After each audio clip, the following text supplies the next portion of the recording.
Graça e paz, pessoal.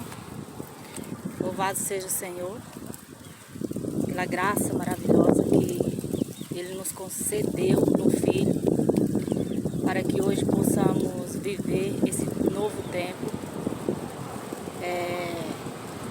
de um tempo de purificação após o Yeshua ressuscitado. É assim que eu entendo. Todos temos a oportunidade de sermos purificados no Filho e ser alinhado ao corpo. E hoje eu vou falar da graça maravilhosa do Senhor, embora ela seja riquíssima. Vou falar um pouquinho. A graça nos basta, né? E essa palavra foi dita ao apóstolo Paulo em um momento de angústia dele. Ele estava vivendo, estava com um espinho na carne, né? Ele estava vivendo, né? Posso ter essa interpretação pelo entendimento, momentos angustiantes, por conta, né, da dificuldade, da relutância, mas também da perseguição, né? O apóstolo Paulo, após ser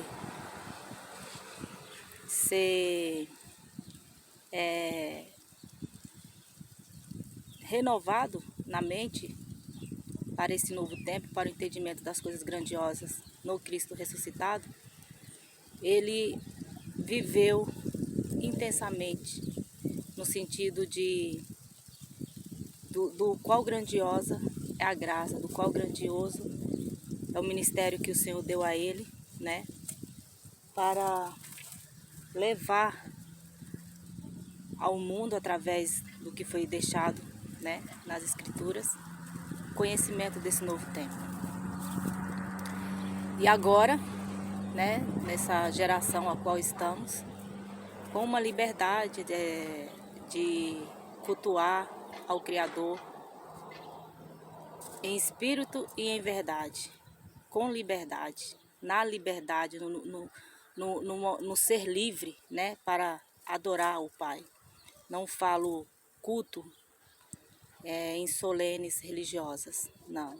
Embora também as pessoas tenham essa liberdade nesse país. Mas o ministério do apóstolo Paulo é grandioso justamente para trazer essa oportunidade, após uma mente renovada assim como ele, de termos a comunhão com o Pai no Filho, vivermos esse tempo também com a mesma intensidade, claro, não sem a perseguição, mas com a mesma intensidade por conta da consciência do qual grandioso é esse ministério, né? Vou voltar um pouquinho atrás aqui, tempo de Moisés e o povo de Israel. Um pouquinho da fala de Moisés aqui em Deuteronômio. Vou ler, depois fazer uma oração breve. Deuteronômio, capítulo 8, 17, que diz... Vou ler o 17 até o 19, que diz: Não digam, pois, em seu coração, a minha capacidade e a força das minhas mãos ajuntaram para mim toda esta riqueza. Mas lembre-se do Senhor, o seu Deus, pois é Ele que lhes dá a capacidade de produzir riquezas, confirmando a aliança que jurou aos seus antepassados, conforme hoje se vê.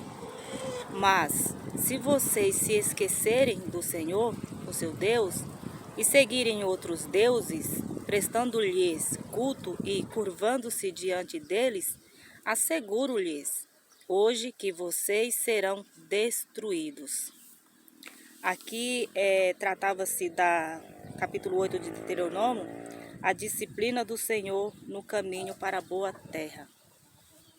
E hoje, o novo tempo, né, nos capacita a viver essa graça. Por isso que eu estou voltando um pouquinho aqui em Deuteronômio, né, para ver que a palavra está alinhada, é uma só. Então, fazer uma breve oração. Pai amado, glorioso, Santo de Israel. Tu és fiel, Pai, todo o tempo, e graças te dou pela tua fidelidade, pela tua grandeza, por ser quem é. Graças eu te dou e te peço em nome de Yeshua, o Yeshua ressuscitado, que tornou possível nele essa graça maravilhosa. Podemos ser ministrados pelo Espírito, pelo teu grande Espírito. Louvo a ti. Sou agradecida diariamente, Santo Pai. E em nome de Yeshua te peço que todos tenham essa mesma graça no coração, na mente. E que o Senhor os abençoe, dando o discernimento da grandiosidade que é a tua misericórdia, que é o teu agir de geração a geração. Torna possível, Pai, o discernimento para que a tua palavra ganhe ainda mais força, encontrando morada, e seja multiplicada ainda mais, Pai. Em nome de Yeshua, seja a tua vontade. Amém. Então, para que hoje possamos ter a clareza da grandeza dessa, ali no caso, era uma disciplina de um caminho, uma orientação, até que o povo chegasse, e não foram todos, né? Quem tem um pouco de conhecimento da história do povo de Israel, sabe que foram processos e processos onde um certo número foi engolido pela terra, morreram, não alcançaram a promessa. Por quê? Por conta desses 40 anos no deserto, e claro que para todos alcançarem a promessa, o tempo seria bem menor, mas quem conhece a intenção do coração do homem é o Criador. Então eles precisaram passar por esse processo. As gerações deles, também uma parte alcançou essa promessa, que foi entrar na nova terra, e hoje não é diferente. Esse processo ao qual as pessoas não se atentam, que a vida é o amanhecer do dia, é a luz do sol, é a noite, não é que o Senhor demorou em cumprir a grande promessa dele, né?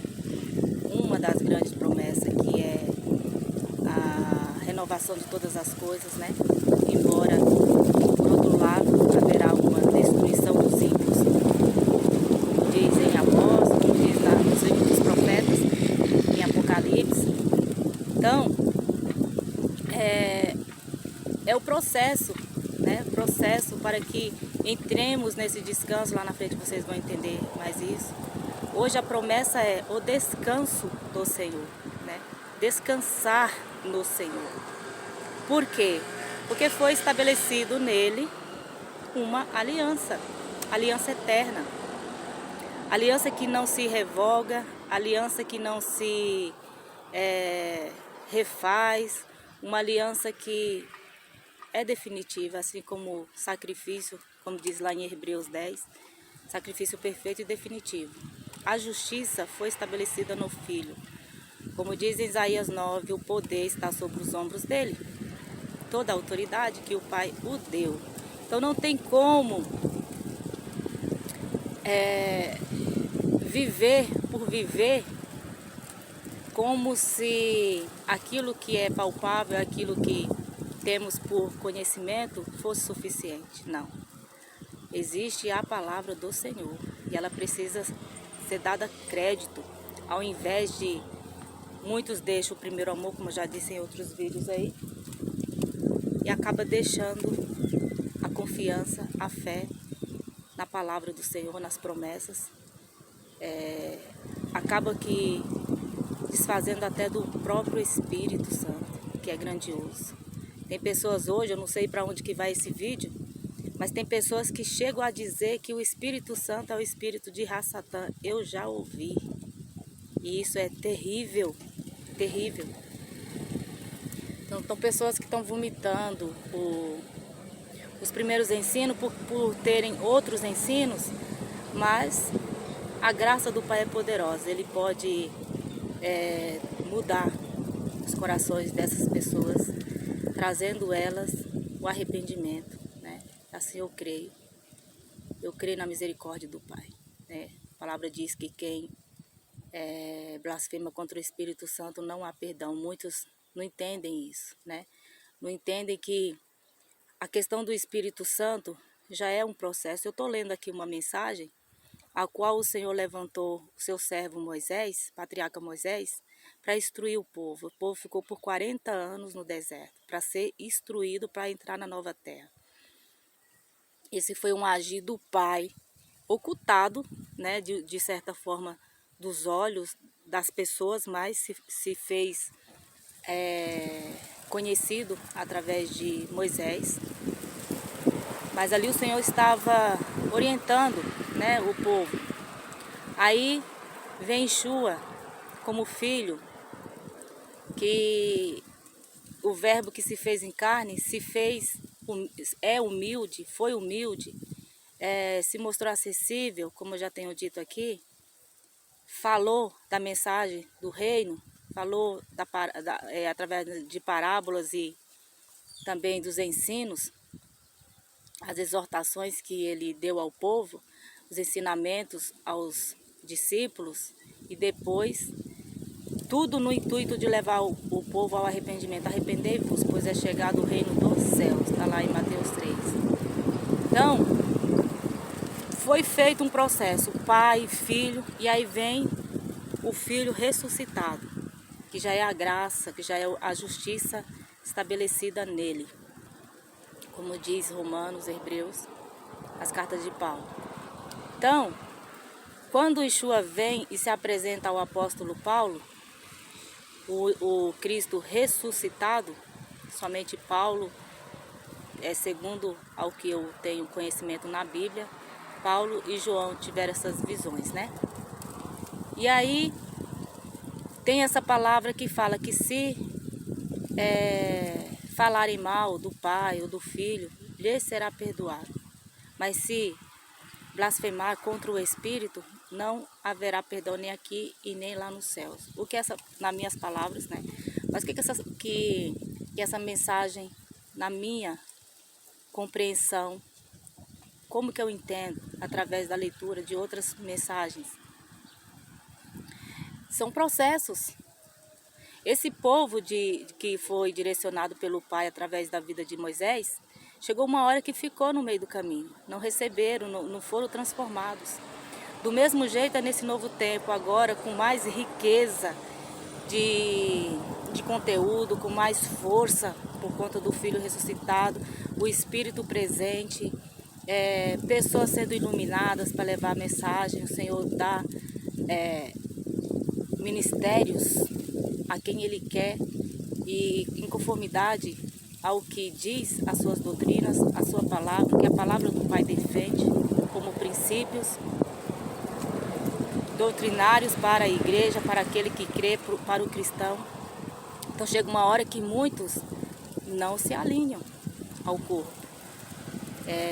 Chega uma hora, seja por outros ensinos que trazem confusão na mente, ou seja pela canseira, por conta dos desejos carnais, chega uma hora que as pessoas, de tanto apagar o espírito, como diz lá em 1 Tessalonicenses capítulo 5, verso 19, de tanto apagar, essas pessoas começam a blasfemar do Espírito. E aí como é que essa pessoa vai ser iluminada? Entende? Eu estou fazendo um resumo, porque esse conteúdo é gigantesco. Então chega uma hora que as blasfemas não é mais contra o Pai, não é mais contra a palavra, não é mais contra o Filho, é contra o próprio Espírito que geme com gemidos inexprimíveis em nosso favor. Intercede ao lado do Pai ao nosso favor. Nos dá a compreensão da letra a favor do justificado, né, vamos dizer assim, a favor daqueles que estão buscando, que a partir do momento que somos justificados, já temos uma mente renovada. Chega uma hora que não tem como. É como se você tivesse numa maratona, correu 90%, mas chegou um momento que você cansou, entregou ao cansaço, acabou. Você não chegou no ponto de chegada, né? Você não chegou, você desistiu. Com um diferencial de que aqui não se trata da canseira, se trata das coisas que vêm, que faz as pessoas ficarem dispersas e desistem de ouvir a voz do Espírito, ou não buscam. Então como que vai ter perdão? Nem aqui e nem nos céus. Então é muito simples entender isso. Aí já tem pessoas que falam que é o espírito de Rassatã. Por quê? Porque não perdoa. Gente, a dificuldade de interpretar a palavra é grandiosa. Justamente porque falta às vezes humildade, né? Sabe lá o Senhor o que que falta, mas o povo precisa mergulhar na palavra, né? Então eu li aqui Deuteronômio 8, se vocês quiserem ler tudo, para ver as advertências, né? Da ingratidão do povo. Mas o Senhor continuava no plano dele. O Senhor não age em conformidade ao homem, ele age em conformidade a ele, ao que ele almeja para a humanidade, né? Então o Senhor continuou, louvado seja ele por isso. Eu vou ler aqui Romanos, deixa eu ver aqui, peraí, Romanos 4, vou ler 2 versos, 7 e 8, que diz: como são felizes aqueles que têm suas transgressões perdoadas, cujos pecados são apagados. Como é feliz aquele a quem o Senhor não atribui culpa. Olha aí que maravilha. Louvado seja o Senhor. Porque aqui está falando do pai Abraão, na fé. Está falando que a justiça por meio da fé, né? Abraão foi justificado pela fé. E Abraão, pai Abraão, ele teve muitas promessas maravilhosas, né? Ele visualizou uma terra maravilhosa. Isto eu já compreendo que terra é essa, que povo é esse. É um outro assunto que vale muito a pena colocar aqui, mas de acordo com o conteúdo, exige um tempinho e é maravilhoso o entendimento. Mas ele abriu mão, né? Abriu mão que ele recebesse essas promessas em vida, mas a descendência dele está recebendo. Porque ele viu a pátria celestial. Então, ele abriu mão porque algo ainda mais grandioso, né, estava ali, ao conhecimento dele. E hoje, embora temos as bênçãos do Senhor aqui na terra, também precisamos estar visualizando a pátria, as promessas, né, do Senhor, que elas se cumprirão. Então aqui fala da questão da felicidade, né? Como são felizes aqueles que têm as suas transgressões perdoadas. Porque tem uma nova consciência, tem uma consciência de que a palavra do Senhor é verdadeira, é poderosa, tem uma mente renovada, né? E sabe o quanto que é importante ter esses pecados perdoados. Compreende o quanto que é importante. Isso aqui faz toda a diferença na vida cristã, né? Porque atribuímos ao Yeshua, ao Cristo ressuscitado, esse mérito foi ele, né? Conquistado por ele, graças ao Pai. Então é a consciência do quanto o sacrifício foi importante, do quanto o Pai é misericordioso, que desde lá do que temos conhecimento, ele vem trabalhando para o número, ele conhece o número, né? Seja renovado na mente e tenha no Senhor, possa viver esse descanso maravilhoso. No Senhor Yeshua. Aqui deixa eu dar aqui uma olhada. E nada melhor, gente, do que ter a convicção da salvação. Está convicto da salvação, está convicto que a palavra do Senhor é verdadeira, está convicto de que Ele age em tudo, está convicto de que Ele é poderoso e Ele é que tem agido em todas as gerações. A convicção nos torna pessoas orientadas pelo grande Espírito, porque sabemos que esse é o foco, né? Aqui em 2 Coríntios 12, versos 9 diz, eu vou ler o 9 e o 10. Mas ele me disse, minha graça é suficiente para você, pois o meu poder se aperfeiçoa na fraqueza. Portanto, eu me gloriarei ainda mais alegremente em minhas fraquezas, para que o poder de Cristo repouse em mim.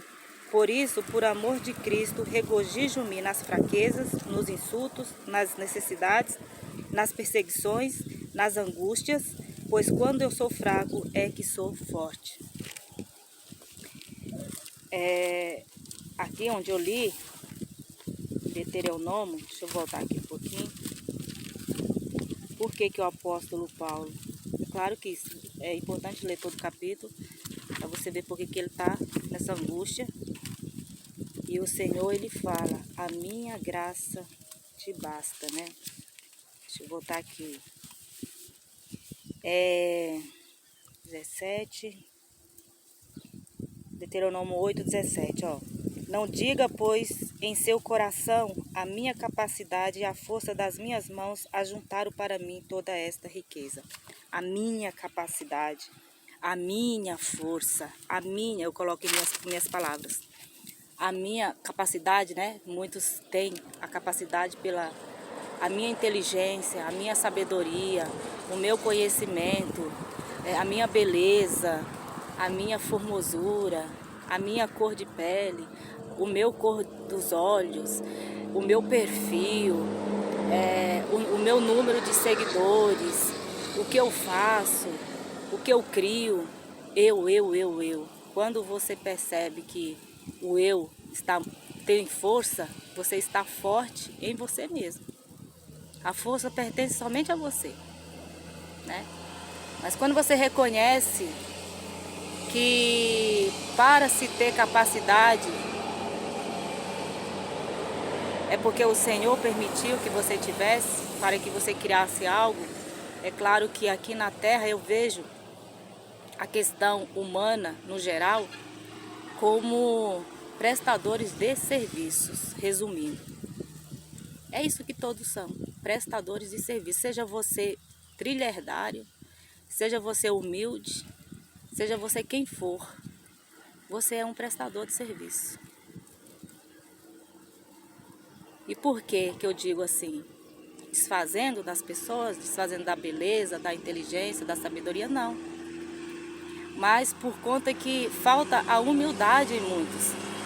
E essa falta da humildade é que faz com que as pessoas não são renovadas, não recebam esse espírito ou espírito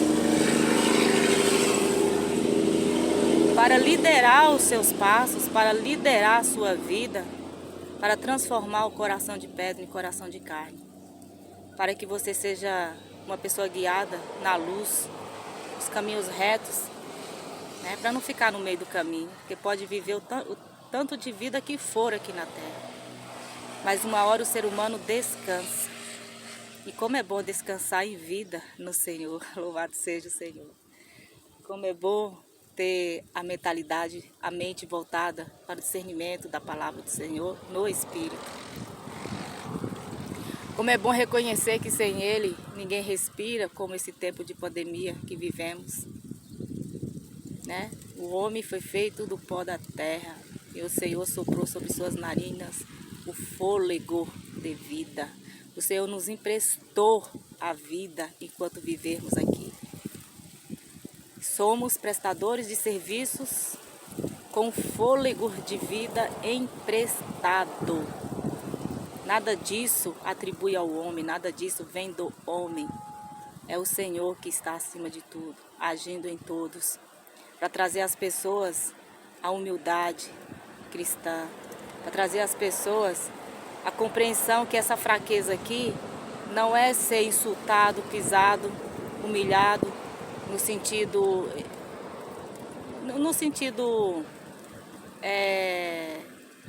da vida, né, do dia a dia, mas é uma humilhação de consciência de quem nós somos, quem é o Todo-Poderoso, do que nós temos e atribuir a Ele porque temos, do que fizemos ou fazemos de maravilhoso, atribuir a Ele, desde o levantar até o descanso noturno, é a Ele que devemos atribuir tudo isso, porque é Ele que permite, né? Aqui antes do verso 17, de Deuteronômio 8, Moisés está falando ao povo, né, da relutância, da rebeldia. Moisés quebra as tábuas dos mandamentos por conta do bezerro que levantaram, porque Moisés se ausentou um tempo. O povo já começou a criar ídolos para eles, porque quando o homem não se apega à sua própria força, um certo número, eles buscam as vocações dos espíritos que o próprio Criador envia para enganar, porque rejeita a verdade que poderia salvá-los. Está lá em Tessalonicenses, segundo ou primeiro Tessalonicenses, a partir do verso 19, capítulo 5, verso 19. Não, 19 não, 10, versos 10. Quando o homem não vê que a ele não consegue, ele vai atribuir aos ídolos, ele vai se prostrar diante de imagem, ele vai se prostrar diante de ídolos, ocos que não têm vida alguma, que a própria Bíblia já condena. Se caírem no chão, viram cacos. É claro que muitos vão dizer, mas a intenção é para quem foi, né? Mas quem foi está descansando. E se descansou crendo no Salvador, Yeshua, no Cristo ressuscitado, terá vida. Senão, não terá vida. Então, as pessoas levam um certo tempo da vida confiando em quem não pode fazer nada por elas. Mas quem pode é o Todo-Poderoso no Filho. Não existe outro mediador a não ser Ele. Não existe outro caminho para compreender sobre o que o mediador nos passou, sobre o que o Pai nos passou, sobre o que o Espírito nos passa, o Yeshua ressuscitado. É na palavra. Não existe outros caminhos, né? Então, só tenho a dizer aqui, que eu não quero me aprofundar na fala do apóstolo Paulo. Vocês leiam aqui em 2 Coríntios, capítulo 12, porque trata-se de uma visão, né? A visão de Paulo. Então ele fala, né, da fraqueza. A minha graça é suficiente para você, diz o Senhor, pois o meu poder se aperfeiçoa na fraqueza. Então, quer ter poder, quer ter paz, quer ter sabedoria no Espírito, é no Senhor. É nele que conseguimos todas essas coisas, com humildade, né? Com esse corpo que só trabalha contra ao Espírito, sendo fraco, para que o Espírito esteja forte em nós. Então eu amo a palavra do Pai, eu louvo a Ele, glorifico a Ele pelo pão diário, todo o tempo, por poder meditar, por operar o tempo todo para trazer o povo à realidade da vida cristã e da graça maravilhosa concedida no Filho. Então que essa palavra seja discernida, né? E que a graça do Pai seja também suficiente na vida de todos. Amém? Obrigado por assistir até aqui, gente. Fiquem em paz. Até a próxima. Em nome de Yeshua.